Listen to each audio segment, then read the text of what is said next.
बिस्मिल्लाहिर्रहमानिर्रहीम। अस्सलाम वालेकुम। मेरा नाम सैयद मोहम्मद अली शाह है और आप यूट्यूब चैनल देख रहे हैं Ali maths academy. 9th class के लास्ट लेक्चर में हमने एक्सरसाइज 6.1 के फर्स्ट 3 क्वेश्चन सॉल्व कर लिए थे और इन तीनों क्वेश्चंस के अंदर हमने HCF यानी highest common factor find out किया था। आज हम एक्सरसाइज 6.1 के क्वेश्चन नंबर 4 से स्टार्ट करेंगे और इसमें दी गई टर्म्स का हम LCM यानी least common multiple find out करेंगे। तो सबसे पहले जिस तरह हमने एक्सरसाइज 6.1 के फर्स्ट क्वेश्चन में किया था, पहले हम इन टर्म्स के फैक्टर्स बना लेंगे। तो फर्स्ट टर्म है 39x7 y³ z। तो इसके फैक्टर्स बना लेंगे 39 3 × 13 और उसके बाद x को 7 टाइम्स लिखेंगे।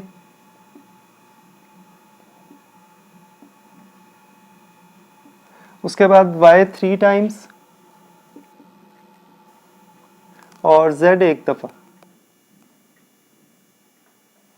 उसके बाद सेकंड टर्म है 91 x5 y6 एंड z7। तो इसमें 91 7 × 13, उसके बाद x 5 टाइम्स, y 6 टाइम्स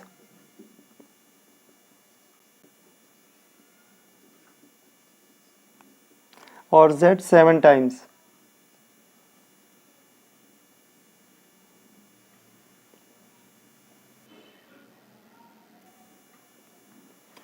तो ये हमारे पास दोनों टर्म्स के तमाम फैक्टर्स बन गए।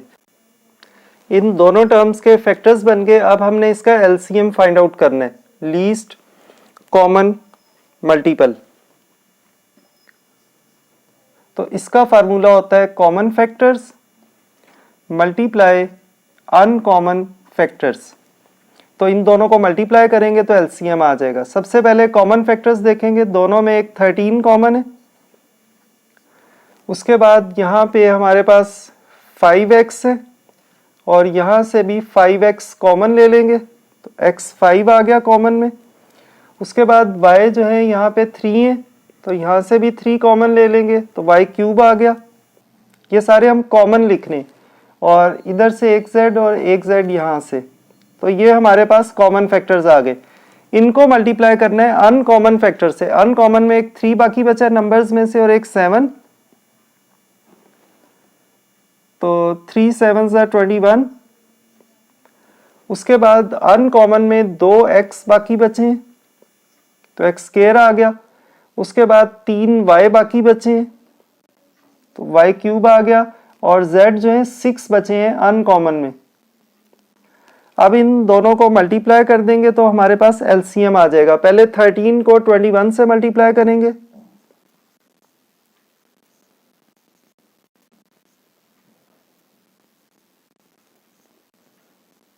(273). उसके बाद x5 और x², 5 + 2 x7 बन गया। y3 + y3 y6, z और z6 तो ये बन गया z7। जब एक जैसी टर्म्स को मल्टीप्लाई करें पावर्स ऐड हो जाती हैं। तो ये हमारे पास फर्स्ट पार्ट का LCM आ गया।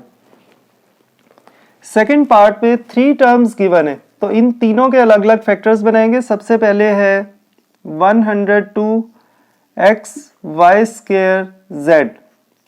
तो सबसे पहले 102 के फैक्टर्स बनाएंगे। इसको 2 से डिवाइड किया 51, फिर ये 3 से होगा 3 1 3 21 7। तो ये फैक्टर्स बन गए 2 3 17। उसके बाद x सिंगल है और y का स्क्वायर है तो इसको 2 टाइम्स लिखेंगे और z एक दफा है। तो ये हमारे पास इसके फैक्टर्स बन गए। उसके बाद सेकंड टर्म है 85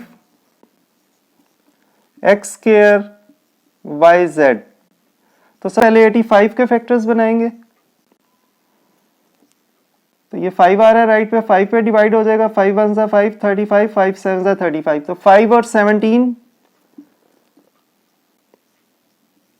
उसके बाद एक्स स्क्वायर है, इसको 2 दफ़ा लिखेंगे और 1 दफ़ा वाई और 1 दफ़ा जेड आ गया। उसके बाद थर्ड टर्म है 187 एक्स वाई जेड स्क्वायर।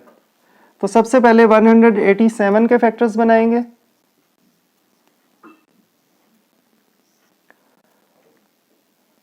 तो ये आई थिंक 11 पे जाएगा, तो 11 और 17 आ गए।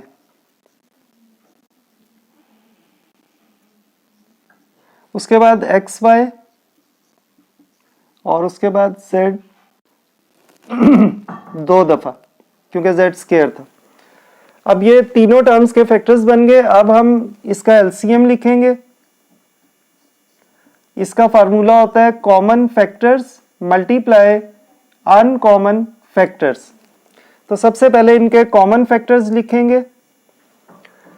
कॉमन में सबसे पहले देखें 17 तीनों में कॉमन आ रहा है, जो तीनों में कॉमन होगा वो कॉमन फैक्टर्स में आएगा 17।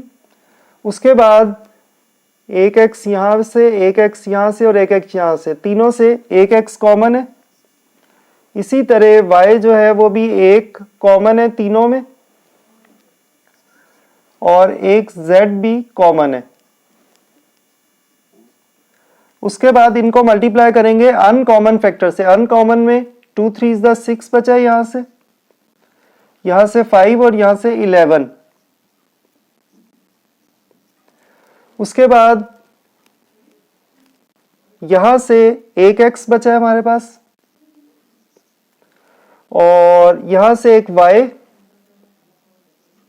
और यहां से एक z बाकी बचा। तो अब इन सबको मल्टीप्लाई कर देंगे। 6 5 ज़ा 30, 30 को 11 से,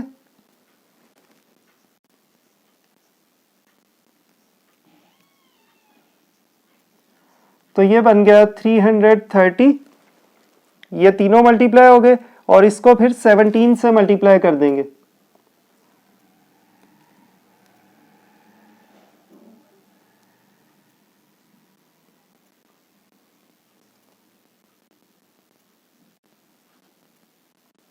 $5,610 और एक एक्स यहां पे, एक यहां पे, एक स्क्वायर आ गया, एक वाई ये और एक वाई ये, वाई स्क्वायर और एक जेड और एक जेड ये, जेड स्क्वायर। तो ये हमारे पास पार्ट नंबर 2 का भी एलसीएम आ गया। तो स्टूडेंट्स, आज हमने एक्सरसाइज 6.1 का क्वेश्चन नंबर 4 कम्प्लीटली सॉल्व कर लिया है। नेक्स्ट लेक्चर में इंशाल्लाह हम क्वेश्चन नंबर 5 से स्टार्ट करेंगे। अल्लाह ताला मुझे और आप सब लोगों को उस इम्तिहान में अच्छे नंबरों से कामयाब करे जिसके लिए हमें इस दुनिया में भेजा गया है। अपना और अपने इर्द गिर्द लोगों का बहुत ख्याल रखिएगा। अल्लाह हाफिज़।